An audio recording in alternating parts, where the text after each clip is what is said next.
Внимание! Отбой!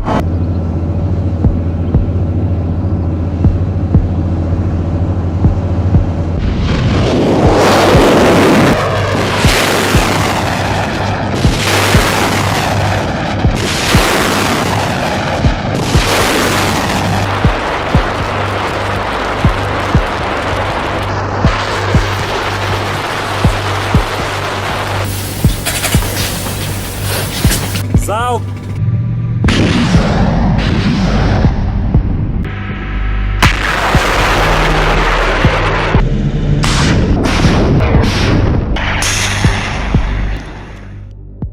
Russia claims to have control over Kherson. The U.S. Department of Defense says Russian forces have captured the southern Ukrainian city of Kherson.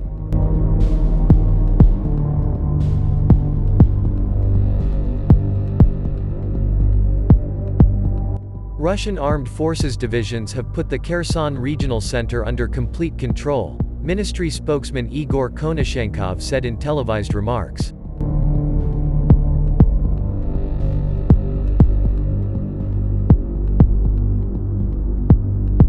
The coastal city, which is home to nearly 250,000 people, has been the scene of fierce fighting in recent days.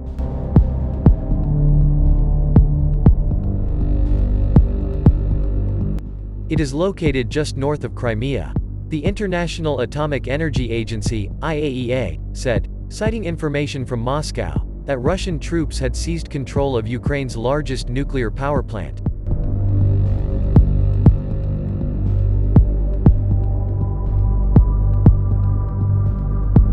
The IAEA said in a statement that the Russian embassy in Vienna said staff at the Zaporizhzhia nuclear power plant were continuing to ensure safe operation.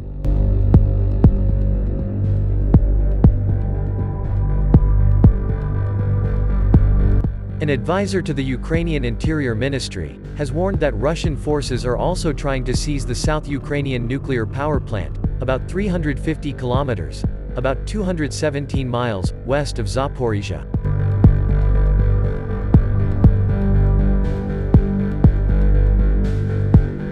Last week, Russian troops seized the closed nuclear power plant in Chernobyl.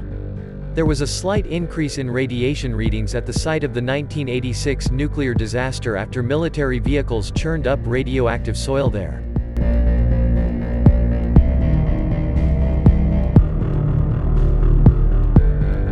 Ukrainian emergency services report 4 deaths in Kharkiv. Emergency services in the eastern Ukrainian city of Kharkiv said 4 people were killed and 9 others injured in Wednesday's shooting.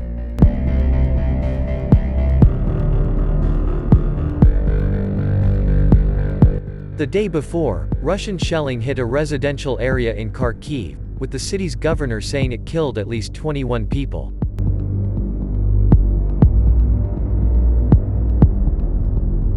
Former British commander, military aid to Ukraine proves effective. Chris Deverell, former commander of British Joint Forces Command, told DW that military assistance to Ukraine has so far proved effective.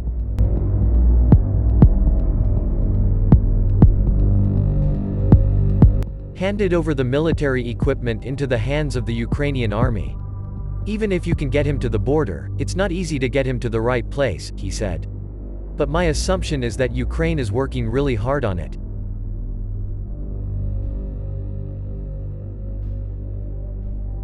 And to be sure, it is evident that the military supplies that have been sent, in particular anti-aircraft guns and anti-tank weapons, were to damage the Russian troops.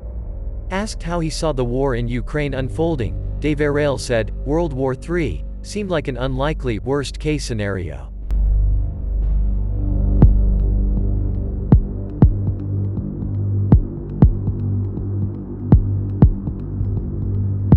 The first round of talks since the Moscow invasion was held on Monday. The negotiations made little progress and only ended in an agreement to talk again. Ukrainian President Volodymyr Zelensky called on Russia to stop the bombing before a second round can take place.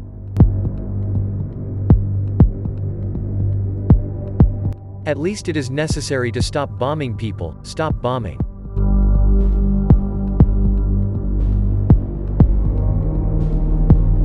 Navalny, who is in prison, said he knew the risks of protests in Russia and Belarus. If to stop war we have to fill prisons and rice carts with ourselves, we will fill prisons and rice carts with ourselves.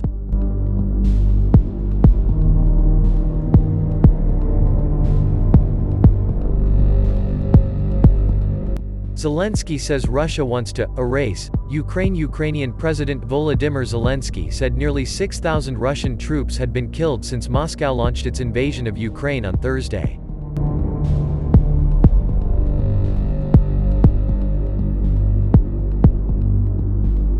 In a video speech, Zelensky said Russia will not be able to take his country with bombs and airstrikes.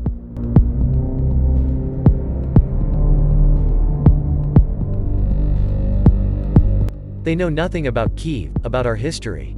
But they all have orders to erase our history, erase our country, erase us all, he said.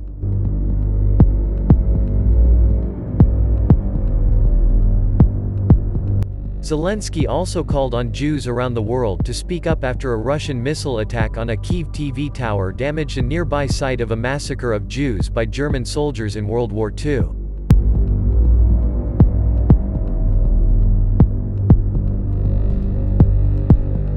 Don't you see what happened? That's why it's so important for millions of Jews around the world not to stay silent at this time, he said. Nazism was born in silence. So scream about killing civilians. Shout about killing Ukrainians.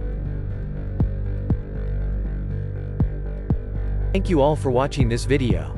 Don't forget to like, comment if you like and subscribe to always update videos on this channel.